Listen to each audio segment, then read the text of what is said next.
I'm not going to launch those ships. Captain's orders. Move away from your station. Like he said. Captain's orders.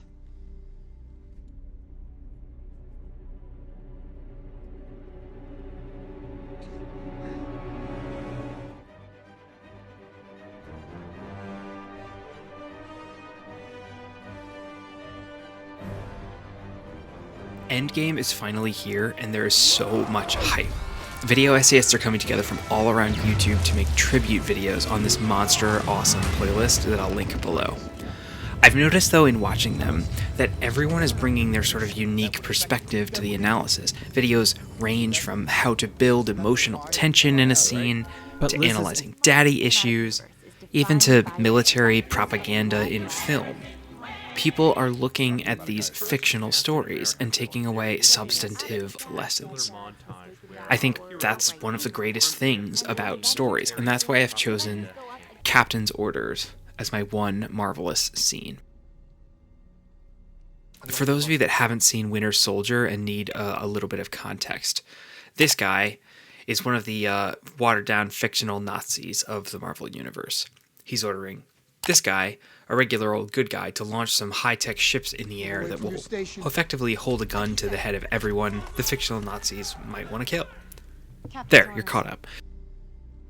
This is going to lead to some tension. And to understand that tension, we can actually look at a similar scene in a completely different film.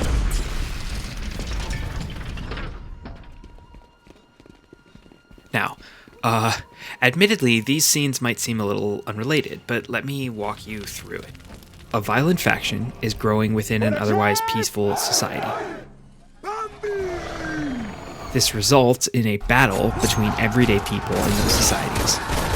One group is loyal to the chain of command, which has become overly militaristic, and the other is loyal to what they believe is right.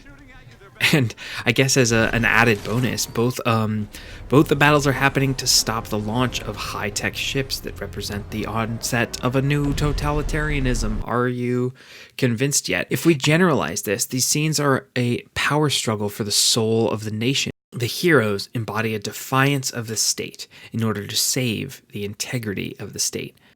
And the villains embody a rising faction of neo-colonial violence willing to kill their own people for the sake of dominance over the rest of the world.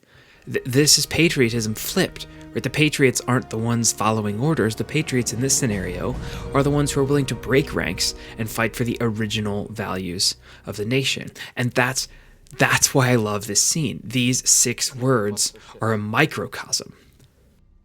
And you might say, a microcosm of what? To grasp that this particular moral theme is not at all new in the Marvel Universe, we need to zoom way out and examine the entire Steve Rogers arc.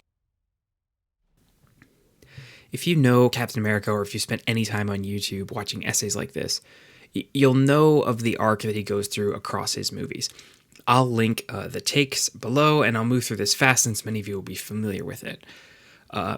In the first Avenger, he's the obedient soldier with a clear enemy. He goes to fight the morally clear battle of stopping Nazi-like, obviously bad guys. But then Winter Soldier's different.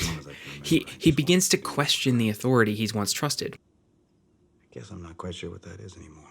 This isn't freedom. His loyalty to doing the right thing means he begins to doubt the authority of the people in power. It's getting damn near past time for you to get with that program, Cap. Don't hold your breath. This finally culminates in Civil War, where he is willing to be a real rebel. Neither are we. This symbolically analyzed by other video essayists in his dropping of the shield. This is a flip of patriotism.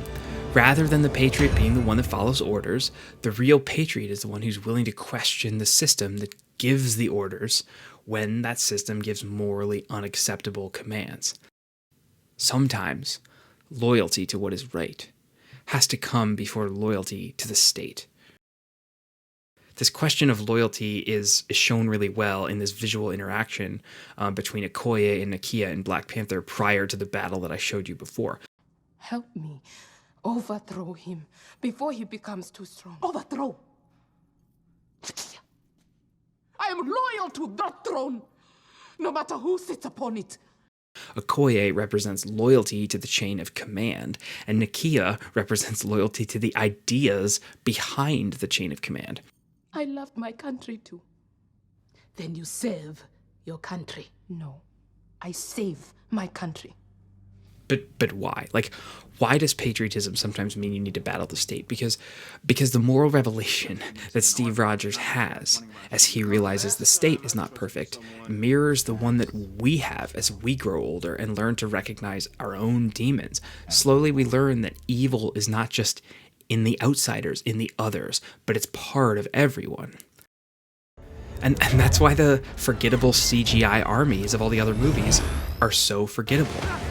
The faction of violence rising within isn't an invading army of robots. The faction of violence rising within isn't an invading army of space dogs, an army of the undead. The battles in Winter Soldier and Black Panther represent something different.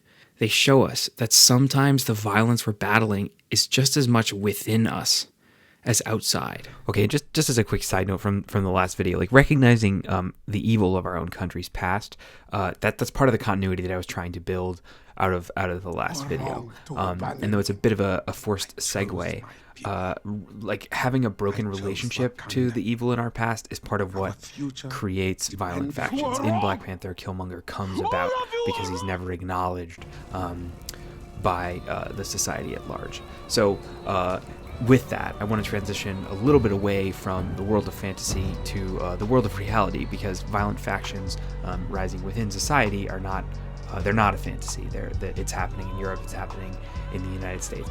I might lose some subscribers for the move I'm about to make, but so be it. If the characters we're here to celebrate will fight their friends for their ideals, I can give up some subscribers. So time to strip off the fantasy blanket and look at a little reality. White people were capable of violence. I didn't say capable. Of course we're capable. I'm carrying a pistol. I go to the gym all the time. I'm trying to make myself more capable of violence. I'm greatly outnumbered the anti-white, anti-American filth. And at some point, we will have enough power that we will clear them from the streets forever. That which is degenerate in white countries will be removed. Jews will not replace us! Jews will not replace us!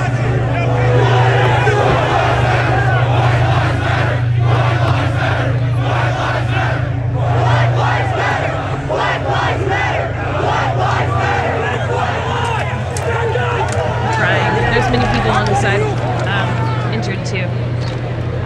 It's a really horrific sound.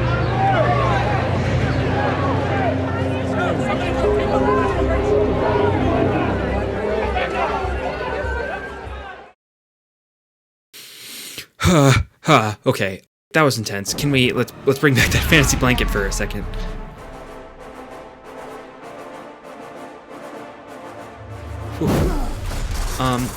Look, I show you these clips because there is evil in the inside. There is evil in our nation, like violence, explicit and implicit. And just like Rogers realizes that the black and white vision of the golden era of America is past, we need to collectively learn that too.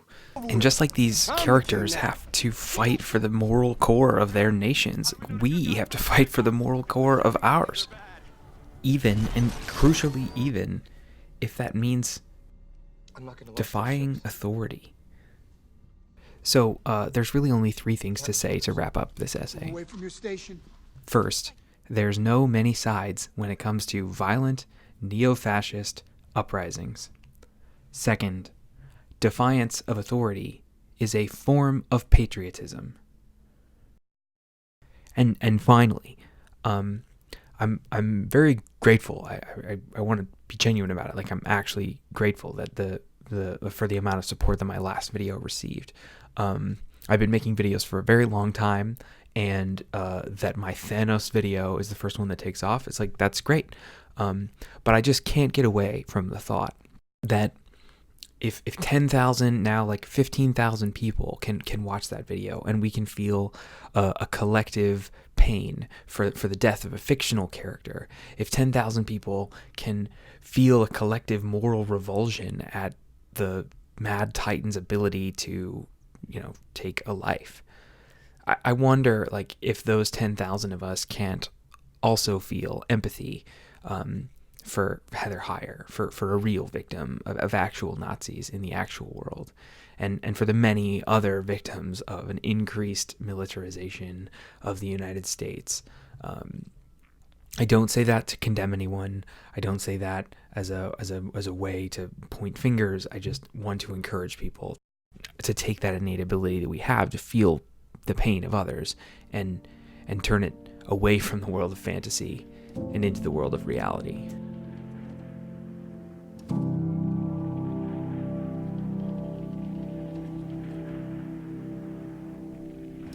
So, patriotism sometimes requires us to challenge those around us who advocate for the violent factions that rise within, even if that brings the tension of broken relationships or the consequences of going against authority. As we grow older, we learn that evil is not something that lives only outside of us, it is within. And as there is evil in each of us, there must also be evil in the social structures that we build and we maintain. So we must from time to time question the moral purity of the social structures that give us power, especially when our military might or our historical privilege give us the tainted luxury of dominance over others. Everybody has to look around the world and ask, when am I going to have to say, I'm not going to launch those ships? Captain's orders.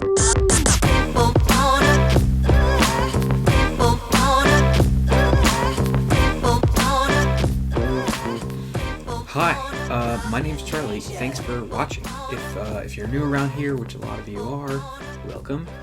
There's 3 kinds of videos to expect from this channel. Video essays like this that are a ton of work, that involve a lot of work, and an in-depth analysis of a piece of culture as it relates to an ethical issue. The second kind is like a kind of a little bit less work, but like studio, me sitting in front of talking to a camera that's not a webcam and explaining something that's related not necessarily to like a movie, but maybe to a book. And the third kind is the really informal, like walking around, like reactions to things. I had a bunch of those planned, and then I worked on this essay instead. Those are just going to come intermittently. That's how it goes. Other things. It's ways you can support the channel if you're interested in this kind of analysis is I have a website that has a lot of essays and blogs that go into less cultural and more philosophical, and then also go check that out if you're interested. Related to this is a piece about 9/11 and the increased militarization of the United States following the Patriot Act. Also, there's many other videos on this channel. If you like this essay in particular, there's the video that went before it, and then there's the Arrival essay, the Arrival video essay that you might find interesting. I'm also in this similar vein with less of me talking, is a formatted juxtaposition of Martin Luther King Jr. and Tommy Lahren, because they have similar speaking styles, but like radically different moral styles. And so that was like a fun, terrifying video to make of just putting them side by side and hearing what it's like. Also, my actual job is that I study artificial intelligence ethics, and there are going to be some videos coming on this channel about that soon. Okay, bye.